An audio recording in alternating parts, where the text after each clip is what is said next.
कहते हैं आस्था, विश्वास और अंधविश्वास में एक छोटी सी रेखा का अंतर होता है।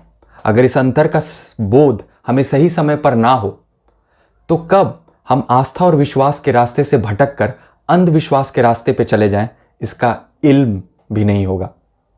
आज की कहानी कुछ ऐसे ही है।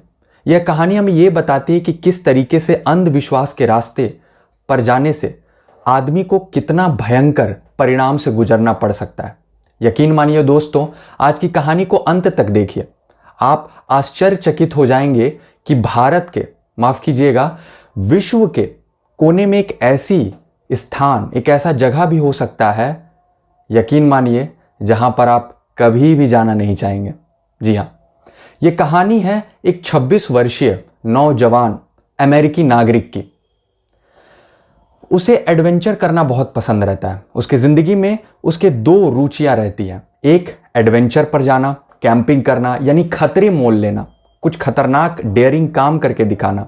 और दूसरा, ईसा मसीह यानी कि जीसस क्राइस्ट के बारे में सुनना, उसके असेंबलीज में जाना, उनका प्रचार प्रसारण करना, यानी उनसे वो बहुत ज्यादा, उस धर्म से बहुत ज्यादा वो इन्फ्लुएंस रहता है। यह भारत के सबसे खूबसूरत में से कहे जाने वाले एक द्वीप यानी कि अंडमान एंड निकोबार आइलैंड पर पहुंचता है।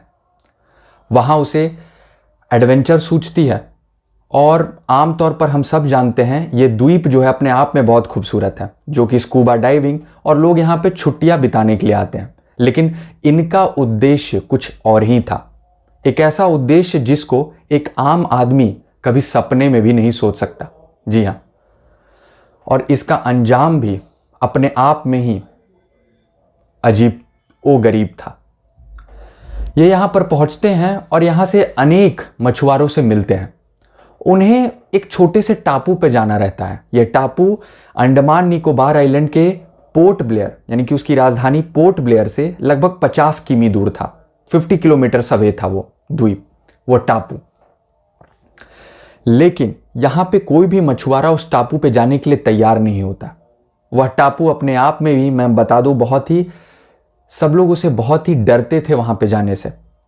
वहां पे भारत सरकार ने वहां पे जाना प्रतिबंध करके रखा था और पता नहीं वहां पे ऐसी क्या चीज थी जिससे सभी लोग डरते थे उसके करीब जाने से, और इनको वहीं पर जाना था। तो कैसे कोई मछुआरा तैयार होता? लेकिन कहते हैं ना कि पैसा कुछ भी करवा सकता है। पैसे का लालच देके उसमें से एक मछुआरा तैयार हो उठता है। अब ये लोग आधी रात को निकलने का सोचते हैं। वो सबसे उपयुक्त समय रहता है क्योंकि उस द्वीप के चारों ओर इंडियन कोस्ट गार्ड्स यानी भारतीय नौसेना के जितने भी जवान रहते हैं वो अपने शिप से गश्ती करते हैं और देखते हैं कि कोई भी इस टापू के करीब ना जाए।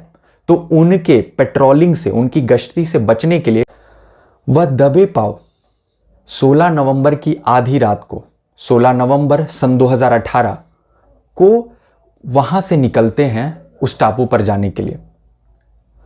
अब इस ट्रैकिंग बैग में वो नवयुवक यानी वह लड़का अपने बैग में एक बाइबल रखता है, वाटरप्रूफ बाइबल रखता है, कुछ सूखी मछलियां रखता है, फुटबॉल्स रखता है और अपना फेवरेट गोप्रो कैमरा लेकर वो उस जहाज में निकल पड़ते हैं।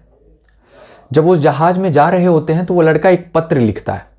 पत्र बड़ी घबराहट से लिख रहा होता है, डरे सहमे लिख रहा होता है और लिखता है वो कि आज मैं जो करने जा रहा हूं आप सब शायद उसे पागलपन समझे और यह समझे कि मैं पागल हूं, लेकिन मेरा उद्देश्य बहुत बड़ा है। मम्मी पापा, मैं आपसे प्यार करता हूं, मैं आपसे बेहद प्यार करता हूं, लेकिन यहां पर जाना बहुत ही जरूरी है और मैं एक अजीबोगरीब, मैं एक ऐसा कार्य करके आऊंगा जिसे दुनिया देखती रह जाएगी। वह लिखते हैं कि उन्हें जीना है और उन्हें डर लग रहा है। उन्हें जिंदगी पसंद है लेकिन उन्हें डर लग रहा है। जब ये लिख ही रहे होते हैं उस दरमियान मछुआरा चिल्लाता है, अरे ओ, हम पहुंच गए, हम टापू के समीप आ चुके हैं। अब ये मछुआरा टापू के पास नहीं जाता है, कहता है कि आप यहां से खुद ही चले जाइए, यानी लगभग उस टापू से 9-10 किलोमीटर दूर ये अपनी नाव को खड़ा कर देता है। यह अपनी कयाकी उतारते हैं समुद्र में और अपना लिखा हुआ पत्र उस मछुआरे को दे देते हैं। कयाकी उतारते हैं, अपने ट्रैकिंग बैग को लेते हैं और वह कूद पड़ते हैं उस टापू के समीप जाने के लिए। अब यह आखिरी वाक्या रहता है, यह आखिरी मर्तबा रहता है जब उस लड़के को देखा जाता है। उसके बाद उसका कुछ पता ही नहीं चलता है। अब सबसे बड़ा सवाल जो हमारे सामने आ खड़ा होता है कि आखिर यह व्यक्ति कौन है, यह लड़का कौन है और यह किस उद्देश्य से उस टापू पर जा रहा है। दूसरा सवाल कि यह टापू भारत सरकार के द्वारा क्यों प्रतिबंधित है। और तीसरा सबसे बड़ा सवाल, आखिर यहां पे ऐसा क्या हुआ है जिस पे कोई भी जाने से डरता है, कतराता है। नमस्कार दोस्तों, हमारे चैनल में आपका स्वागत है।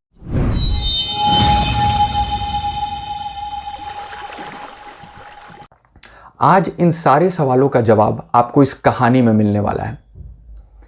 यह कहानी है 26 वर्षीय नागरिक की, एक नवयुवक जवान लड़के की जिसका नाम रहता है जॉन एलन चाउ। इनके पिता साइकियाट्रिस्ट रहते हैं और इनकी माताजी एक वकील रहती है पेशे से। इनका जन्म होता है और जब ये पलते बढ़ते हैं तो इनका बहुत ज़्यादा जुड़ाव रहता है क्रिश्चियन मिशनरीज से, यानी कि वो लोग जहाँ पे क्रिश्चियन ईसाई धर्म के बारे में बातचीत होती है, जो सभा होते हैं, मतलब ये ईसाई धर्म के बारे में बढ़ते सुनते बड़े पले होते हैं। तो इनको बहुत ज़्यादा फैसिनेटेड रहते हैं क्रिश्चियनिटी से, जीसस क्राइस्ट से। बहुत ज़्यादा इन्फ्लुएंस इनका रहता है क्रिश्चियनिटी धर्म पर और इन्हें एडवेंचर करना भी पसंद रहता है। ये कई मर्तबा अनेक प्रकार के छोटे छोटे द्वीपे पे जाना, ट्राइब्स से मिलना, जनजातियों से मिलना, आदिवासी जगह पर जाना, इन सब चीज़ों का ट्रैकिंग करना, कैंपिंग करना, ये सब चीज़ इनको पसंद रहता है। और ये सारे एडवेंचरस वर्क करते हैं और ये व्लॉगिंग करते हैं, उसका व्लॉग बनाकर अपने चैनल पर पुट करते हैं। तो ये सारी ज़िंदगी इनको बहुत ही पसंद आती है। जब ये हाई स्कूल में रहते हैं तो वह एक किताब पढ़ते हैं। उस किताब में उनको एक दर्शित चीज़ें मिलती हैं, जानकारी मिलती है कि भारत के अंडमान निकोबार टापू में एक ऐसी टापू है जहाँ पे लगभग 60,000 साल से भी ज़्यादा पुराने लोग वहाँ पे रह रहे हैं और जिनका अभी तक बाहरी दुनिया से कोई भी प्रकार का, किसी भी प्रकार का कोई संपर्क नहीं है। वो अभी भी 60,000 साल पहले जैसे कि आदि मानव रहते थे वो उसी तरह रहते हैं। तो इनको एक आइडिया सूझा। आइडिया क्या था कि मैं वहाँ पर जाऊँ और मैं वो पहला व्यक्ति बन जाऊँ जिसने जाके ईसाई धर्म के बारे में वहाँ पे बताया, लोगों को वहाँ पे प्रचार प्रसारण किया। लेकिन आपकी जानकारी के लिए मैं बता दूं, वह द्वीप खतरों से कम नहीं था। अब इसके लिए, इस कहानी को समझने के लिए आप मेरा पार्ट 1 भी वीडियो का देख सकते हैं, जिसका नोटिफिकेशन आपको ऊपर में दिख रहा होगा। छोटा सा मैं डिस्क्रिप्शन दे देता हूं उस आइलैंड के बारे में, उस टापू के बारे में, जिससे आपको कहानी समझने में आसानी रहे। यह टापू पे जो लोग रहते थे वो आदि मानव की तरह रहते थे। जी हाँ, वह जानवरों को मारना, खाना, यानी इनके पास कोई सिविलाइजेशन नहीं था। जैसे कि लोग स्टोन एज में 60,000 वर्ष पहले रहते थे, वैसे ही रहते थे। वो कौन सा था? इस टापू का नाम था नॉर्थ सेनिटल आइलैंड, यानी कि अंडमान निकोबार आइलैंड के पोर्ट ब्लेयर से लगभग 50 किलोमीटर ये दूर था। इसको भारत सरकार ने प्रतिबंधित घोषित करके रखा था। यहाँ पे कुछ ऐसे जनजाति के लोग रहते थे जिनका बाहरी दुनिया से पूरे तरीके से कटाव था। इनको ये पता नहीं था कि बाहरी दुनिया में क्या चल रही है। शायद इनको ये भी नहीं पता था कि इस टापू के बाहर कोई और दुनिया भी है। इन्हें इसका कोई भी ज्ञात नहीं था। ये 60,000 वर्ष पहले जैसे मानव जाति रहती थी बिना किसी सभ्यता का, वो उसी तरह रह रहे थे। यानी वह जानवरों को मारकर उसको खाना, यही इनका भोजन था। इसी तरह ये अपना जीवन व्यापन कर रहे थे। और कहा जाता है कि क्या कभी किसी ने इनको मुख्य धारा के साथ जोड़ने की कोशिश नहीं की? एक सवाल आपके मन में आएगा, लेकिन ऐसी बात नहीं है। जोड़ने की कोशिश की। कहा जाता है कि जब हमारा देश अंग्रेज़ों के गुलाम थे हम लोग, तो उस दौरान अंग्रेज़ यहाँ पर आए थे इस द्वीप पर और यहाँ पे कुछ लोगों को किडनैप करके ले गए। इनके बीच जिज्ञासा थी कि कैसे अभी भी लोग मुख्य धारा से कट करके और कैसे ये लोग अपना जीवन व्यापन कर रहे हैं। वहाँ से इनको ले जाया गया, इन पर रिसर्च किया गया, लेकिन जितने भी लोगों को किडनैप करके वो भारत के मेनलैंड पर लेकर पहुंचे थे, उन सब की मौत हो गई। कुछ बीमारियों के कारण, बैक्टीरिया, वायरसेस के कारण, जो हमारे इन्वायरमेंट में थी, क्योंकि इनका इन्वायरमेंट बहुत स्वच्छ था और इनके पास वो इम्यूनिटी नहीं थी। जी हाँ, उसी के कारण जब ये लोग बाहर आए या इनका ह्यूमन के साथ, यानी हम लोगों के साथ इंटरेक्शन हुआ, तो इनकी मृत्यु होना शुरू हो गया। तो अंग्रेज़ों ने इनको इन्हीं के हाल पे छोड़ दिया। ये तो बात थी आज़ादी से पहले। आज़ादी के बाद भी भारत सरकार ने कई कोशिश की। 1991 में त्रिलोकनाथ पंडित और मधुमाला चट्टोपाध्याय की एक एंथ्रोपोलॉजिस्ट की एक रिसर्च टीम थी जो वहाँ पर पहुँचे। जब वो वहाँ पर पहुँचे तो उन्होंने अपने पारंपरिक तीर धनुष के हथियार से उनका स्वागत किया। यानी ये बहुत हॉस्टाइल लोग थे, बहुत ही ज़्यादा बाहरी लोगों को देखकर बहुत ज़्यादा इनके बीच गुस्सा आ जाता था, एग्रेशन आ जाता था, और वो उस गुस्से में तीर चलाना शुरू कर देते थे। यानी ये किसी के भी जान को नहीं बख्शते थे। बहुत ही खूंखार टाइप का ये जनजाति थी, ये आदिवासी ट्राइब थी। जी हाँ, और उसके पीछे की एक अपनी बड़ी कहानी है। उस कहानी को मैंने पार्ट 1 में कवर किया है, जिसका नोटिफिकेशन आपको ऊपर दिख रहा हो। तो अगर आपको वो कहानी देखनी है तो आप उस पर क्लिक करके फर्स्ट पार्ट में जा सकते हैं। यहाँ पर ये लोग जब पहुँचते हैं तो इन पे भी तीर धनुष से स्वागत होता है। ये नारियल एज अ गिफ्ट देना शुरू कर देते हैं। नारियल देते हैं तो धीरे धीरे वो ट्राइब के लोग इनके पास पहुँचते हैं, और ये पहली मर्तबा भारत सरकार का जो कदम रहता है वो सफल होता है, और पहला इंटरेक्शन होता है इन नॉर्थ सेनेटल पीपल से। इनका नाम है सेंटिलीज पीपल, इन्हें हम कहते हैं ट्राइब। तो इनके साथ पहला कांटेक्ट, ह्यूमन कांटेक्ट वहाँ पर होता है। ये इन्हें नारियल देते हैं, लेकिन उसी बीच एक 10 वर्षीय लड़का मधुमाला चट्टोपाध्याय पे एक तीर चला देता है। जैसे ही वो तीर चलाने जाता है, उसकी माँ उसे धक्का दे देती है, और वह तीर जो होता है वह अपने एम से, अपने टारगेट से डिस्ट्रैक्ट हो जाता है। तो पहली बार यहाँ पे लोग उनसे मिलते हैं, लेकिन अभी भी उनके बारे में कुछ ज़्यादा जानकारियाँ इकट्ठी नहीं रहती। उनके भाषा के बारे में कोई नहीं जानता है, वो कैसे अपना रहन सहन करते हैं उसके बारे में भी कोई नहीं जानता है। तो जानकारी बिल्कुल शून्य रहती है इनके जीवन को लेकर। और 2004 में कहा जाता है कि एक सुनामी आई थी। उस सुनामी में पता नहीं कितने लोगों का जान माल का नुकसान हुआ। इसको देखकर भारत सरकार को यह अनुभव हुआ, ये कोशिश उन्होंने की कि हम कम से कम जायज़ा लें उन लोगों का, नॉर्थ सेनेटल आइलैंड पे जो लोग रह रहे हैं, कि आखिर वो बचे भी हैं या उन्हें किसी प्रकार की आवश्यकता तो नहीं है। जब वो हेलीकॉप्टर लेके, कोस्ट गार्ड्स के हेलीकॉप्टर उस द्वीप पे ऊपर लेकर जा रहे थे, तो उसी हेलीकॉप्टर पे इन सारे आदिवासियों ने तीर धनुष चलाना शुरू कर दिया। इस खूंखारता को देखकर भारत सरकार ने उन हेलीकॉप्टर को वापस बुला लिया। तो ये इनका खूंखार रवैया था बाहरी लोगों को लेकर। इसी बीच कहा जाता है कि 2006 में कुछ मछुआरे गलती से केकड़ा पकड़ते पकड़ते गलती से वो उस टापू पर पहुंच गए। उन्हें ये बोध नहीं हुआ कि वो वही टापू है जहां पर किसी का भी जाना प्रतिबंधित है। उस अनजाने में वो वहां पर पहुंच गया, और उसका अंजाम क्या था? अंजाम यह था कि उनके पूरे शरीर में तीर धनुष लगे हुए थे, और उनके शरीर को इन लोगों ने लटका दिया था। जी हाँ, एक बांस पर मृत शरीर को लटका कर रख दिया था। तो यहाँ पर कोई भी मछुआरा या कोई भी व्यक्ति जाने से डरता था, और यहाँ पे ऐसे अनगिनत कहानियाँ थे जिससे कि कोई भी व्यक्ति यहाँ पे जाना नहीं चाहता था। तो यही वजह थी। तो यह जब जॉन एलन चाउ को इस टापू के बारे में पता चला, तो उन्होंने पहले तो 2015-16 में यहाँ पे अनेक एक्सप्लोरेटरी ट्रिप्स किए। यानी यहाँ पे आए, वो जानकारी इकट्ठा किए और वो चले गए। फिर 2018 में वो यहाँ पर पहुँचे, और उन्होंने अपने इंस्टाग्राम हैंडलर पे, जी हाँ, एक पोस्ट भी किया कि I am ready for the adventure. शायद अगर किसी को इसका बोध होता तो आज इस कहानी का अंजाम कुछ और ही होता, शायद कुछ और ही होता। लेकिन यह शायद ही बन के रहेगी। यहाँ पे एक मछुआरे से मिलते हैं, क्योंकि मछुआरे कोई भी तैयार होते नहीं हैं, तो पैसा का लालच देके 25,000 रुपया उस मछुआरे को देते हैं और उस द्वीप के करीब जाने की कोशिश करते हैं। पैकिंग बैग में, अपने ट्रैकिंग बैग में फुटबॉल्स, सूखी मछलियाँ, safety pins, Bible, waterproof Bible और एक गोप्रो कैमरा लेके निकलते हैं। ये सारे जो चीज़ें थी वो गिफ्ट देना चाहते थे, एक गिफ्ट के तौर पे स्वागत करना चाहते थे उन सेंटिलीज पीपल का। क्योंकि जब हम अमूमन तौर पे किसी को जानते नहीं हैं, जिनकी भाषा को हम नहीं जानते हैं, तो हम अपनी तरफ से एक ऐसी कदम बढ़ाना चाहेंगे, दोस्ती का, मित्रता का कदम बढ़ाना चाहेंगे, और वह हम गिफ्ट ऑफर करके दिखा सकते हैं। जी हाँ, कुछ तोहफे दे के उनका स्वागत कर सकते हैं। तो यही इनकी इंटेंशंस थी। इन्होंने आधी रात का वक्त चुना जिससे कि वो कोस्ट गार्ड के सर्च पार्टी से बच पाए। वह मनी मन ईसा मसीह से, जीसस क्राइस्ट से ये प्रार्थना कर रहे थे कि हे ईश्वर, मैं आपकी बातों को उस लोगों तक पहुंचा पाऊं, ये मेरी इच्छा है। इसमें मुझे सफल करना ईश्वर। मैं आपको बता दूं, वो कोई अनेक प्रकार के नोवेल्स पढ़ा करते थे, जैसे रॉबिन्सन क्रूज हो गए। जिस तरीके से कैसे कोई एक एडवेंचर कहानी होता है, रॉबिन्सन क्रूज में हमने देखा होगा कि किस तरीके से एक व्यक्ति गलती से एक टापू पर पहुंच जाता है।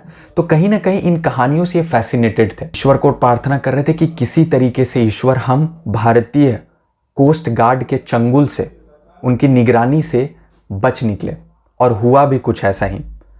इसको देखकर उन्हें यह लगने लगा कि ईश्वर हमारे साथ हैं, जीसस क्राइस्ट हमारे साथ हैं, और वह अंधाधुन विश्वास करते हुए वो आगे बढ़ते चले गए। अंजाम की परवाह किए बिना वो आगे बढ़ते चले गए। जब मछुआरा उस टापू के नज़दीक पहुंचा तो वो अपने कयाकी को लेकर उतर गए समुद्र में और उस नाविक को बोले कि आप वहीं पे इंतज़ार करिए। लगभग 5:30 बजे का समय था, यानी भोर का समय था, और उस समय सूर्योदय नहीं हुआ था। उसी रात में वो अपनी कयाकी को लेकर उस टापू के समीप पहुंचने लगे।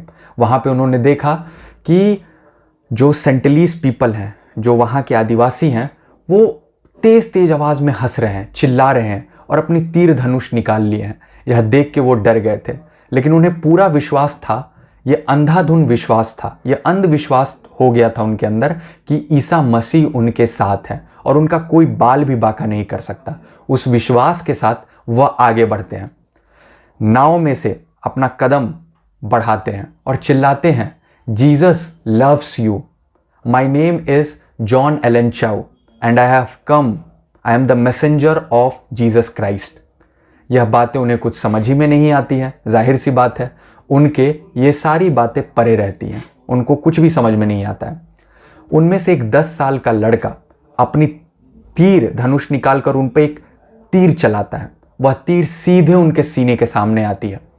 गरीमत रही कि उनके पास जो बाइबल उनके हाथ में रहता है, वो उसी बाइबल में तीर चला जाता है और उनकी जान बच जाती है। वह डर जाते हैं, वह डरे सहमे, लेकिन बाइबल को हाथ में लिए वह तैरना शुरू कर देते हैं और तैरते हुए वह सीधे अपनी नाव पर जा रुकते हैं। डरे सहमे तो पहुंच जाते हैं। फिर वो अपने पत्र में लिखते हैं कि मैं डर गया हूं, आखिर इतनी सुंदर द्वीप पर क्यों लोगों की मृत्यु हो जा रही है, ये लोग क्यों हैं, ऐसे क्यों हैं। ये फ्रस्ट्रेटेड थे, ये गुस्सा थे उस लड़के पे, लेकिन कहीं ना कहीं डरे भी हुए थे।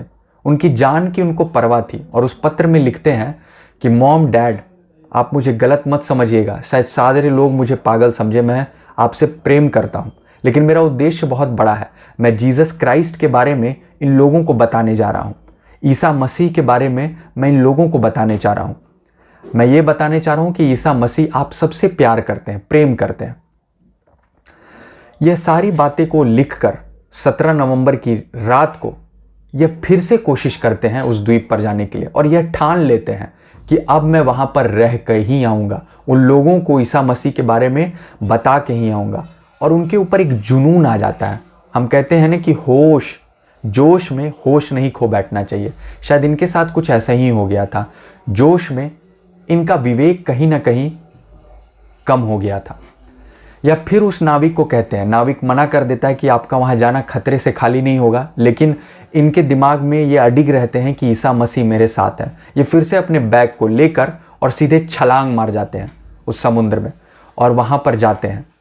जब वहां पर जाते हैं ये, तो कुछ समय के बाद वहां के जो मछुआरे रहते हैं इनको देखते हैं कि इनके लाश पे रस्सी बांधकर वो सारे जनजाति यानी सारे जो आदिवासी हैं उनको घसीटते हुए ले जा रहे होते हैं। इस दृश्य को देखकर उनके समझ में आ जाता है कि अब जॉन एलन चाहू नहीं रहे। पूरे विश्व में खलबली मच जाती है।